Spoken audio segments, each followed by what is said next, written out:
ಮತದಾರರ 3 ವರ್ಷದ ನಾಡಿಮಿಡಿತ.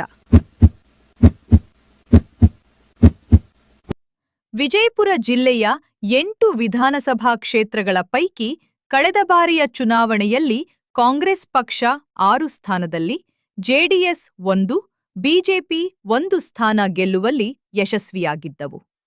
ಶಾಸಕರ 3 ವರ್ಷ ಆಡಳಿತದ ಜನರ ನಾಡಿಮಿಡಿತ 4 ಹೊಸ ಮುಖಗಳಿಗೆ ಮಣೆ ಹಾಕುವ ಸ್ಪಷ್ಟ ಸಂದೇಶ ಸಾರಿದೆ.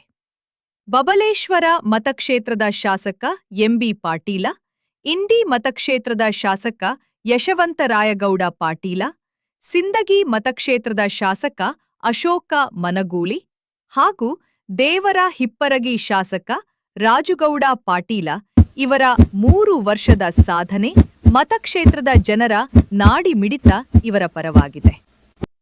ಇವರು 2028ರ ಚುನಾವಣೆಯಲ್ಲೂ ಮತ್ತೆ ಶಾಸಕರಾಗುವ ಸಾಧ್ಯತೆಯಿದೆ.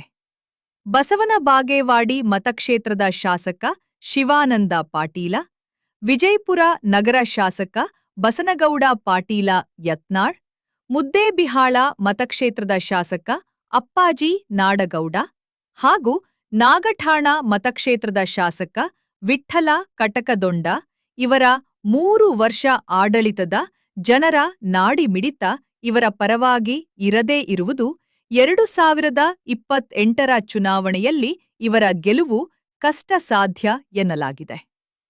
ಈ ಶಾಸಕರ ಗೆಲುವು ಏಕೆ, ಸೋಲು ಏಕೆ? ಸೋಲು ಏಕೆ ಎಂಬುದನ್ನು ಮುಂದಿನ ಮತಕ್ಷೇತ್ರವಾರು ಸಮೀಕ್ಷೆಯಲ್ಲಿ ನೋಡಿ.